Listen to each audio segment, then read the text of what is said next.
Hi, welcome to Bipolar Mindfulness. My name is Ash. Here we do two things. We talk about having a mental health condition and cultivating mindfulness. If you woke up this morning and you heard birds singing and the sun was coming through the window and you didn't have any muscle pain and you felt excited about the day, you are in 10% of the population. The other 90% of us wake up with a strong sense of dread. We're angry, we're irritable. It's so uncomfortable for what I realized this morning was not really any particular reason. I hadn't pulled back the covers, I hadn't checked my phone, and I was already in a terrible mood. And so I thought, okay, I got to know more about this. And I found out about the most fascinating but less fun thing to explain why this is happening. It's a condition called CAR, or cortisol awakening response. We know that cortisol and adrenaline are the two main stress hormones that kick in when we are having the fight, flight, or freeze response. This cortisol awakening response happens to 90% of the population. We wake up with a feeling of impending doom, fear, anger, irritability. And I honestly thought it was because maybe I wasn't getting enough sleep, or because I had had bad dreams, or because I hadn't had coffee yet. No, most of us wake up with this. Why? Our body, right before we wake up, spikes in cortisol 75%. This is massive. It can be anywhere from 40 to 75% of an increase in cortisol. And we're going to talk about why sometimes it's only 40% and why sometimes it's 75%. Why? Number one, cortisol is a motivating hormone. It makes us get up.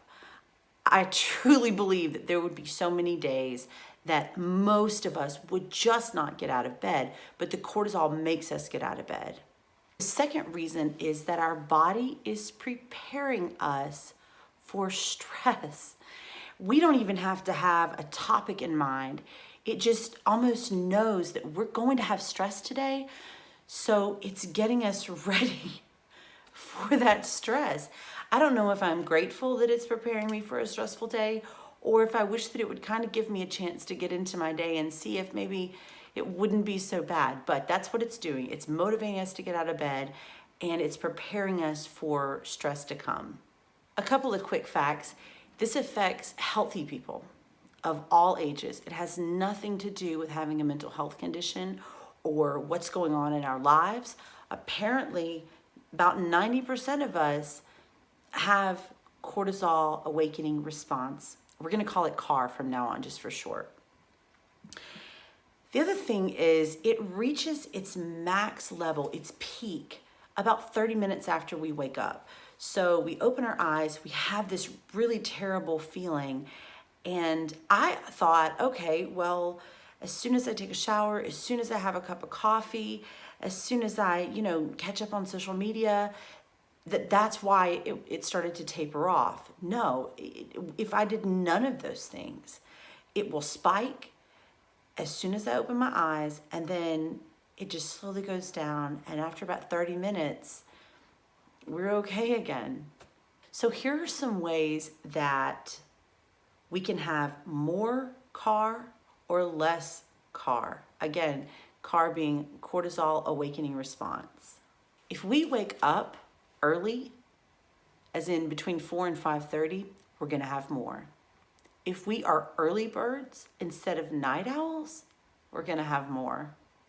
We have more on a work day than on a day off. I think that kind of goes without saying, but if we are overloaded by stress or work, if we are worried about something, we're going to have more. So when some of these things are at play, that's when we're going to have about a 75% spike. Now let's talk about when we have less CAR, when we're more in the 40 to 50% range. If we have noise, low frequency ambient noise, almost white noise in the background while we sleep, we have less CAR, less of a cortisol awakening response. If we take an aspirin before bed, lower response. If we are in physical pain, I was surprised by this one. If we're in physical pain, we have less of a cortisol response. Last fact, it doesn't matter whether we wake up spontaneously or to an alarm clock. We have the same level. So if I wake up at 5:30 in the morning just naturally, or if my alarm goes off at 5:30, I'm gonna have the same level of cortisol awakening response. It's the things that we just talked about that determine whether we're gonna have more or we're gonna have less. But the alarm clock thing apparently doesn't even come into play. I think that's enough. That was a lot of science, but it was very eye-opening to me, and in some small way makes me feel better because I really dislike the way I feel as soon as I open my eyes. And I thought it was because I didn't have the right med mix or because I was dreading the day. No, our body is naturally doing this. There's absolutely nothing wrong with it. And if we will just hold on for 30 minutes, it begins to taper off. Okay, now on to the 1, 2, 3, 4 update. Number 1, on my taper of Seroquel, still on 175 milligrams. I'm at about the middle of the second week on that. Number 2, yesterday I was at 186 pounds. Today I'm up to 187. On the whole, my goal is to gain 1 to 2 pounds, to lose 1 to 2 pounds a week. And, you know, if I stop at 187, my high was at 190, so I'm still doing really well. And let me say this, super important. I have not included my weight in the daily update for anything other than health reasons. I don't want to develop type 2 diabetes. I'm already having problems with my knees. I'm already having problems with my back. I'm 5'2", so I should be at about 125, 135, maybe even 140. When I'm carrying 40, 50, 60 extra pounds of weight, I love myself no matter what weight I am. And it's taken a long time to get there, but I do. It doesn't come into play that I want to be a size whatever. It's that I want to be healthy. I don't want to have health problems that come along with having this much extra weight. That's my prerogative. And the other reason is that so many are choosing not to take a medication for a mental health condition because they don't want to gain weight. Or they get off of their medication because they have started to gain weight. That's another big reason that I'm incorporating the weight gain and loss process into the update. And I would rather be heavy and alive.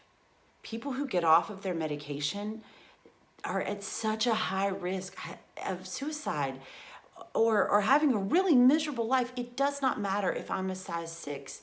If I am depressed all day, every day, or if I go hypomanic and make terrible decisions and go bankrupt or contract a disease, or there's so many reasons that medication is important, that if weight gain is a factor in whether someone chooses to take medication for a mental health condition, we got to talk about it. We got to talk about how to lose 1 to 2 pounds a week if it's possible, and also if it's not, that can also be okay, because the side effects of being heavy are sometimes less dangerous than the side effects of not being on medication when we need it. All right, number 3, withdrawal symptoms. I've been worried about hypomania, but things have kind of leveled out. I've really been resting, taking care of myself, putting things off unless I have to take care of them. And so I'm doing well. Things aren't getting progressively more ramped up toward hypomania right now. 4th and final thing, how has mindfulness helped me today? I gotta say, it was really difficult to do the research on this cortisol awakening response. knowing that there's almost very little that I can do to stop it from happening, that I have to just be patient and remind myself as soon as it comes on, okay, it's the cortisol. Just hang out. It's going to feel not so great for about half an hour, and then it's going to be fine, instead of reacting to the fact that I'm having this feeling as soon as I wake up. The mindfulness has allowed me to step back and see, okay, I'm feeling this because I've had a surge of a hormone in my body, and to allow that to be okay. That's all for today, guys. Thank you so much for watching. If you feel like somebody could benefit, please feel free to share. I would love comments on this one. What do you think? How do you wake up? What research have you done that could help us all know more about this? And of course, like and subscribe if you'd like to. Thank you, guys. I'll see you tomorrow. Bye.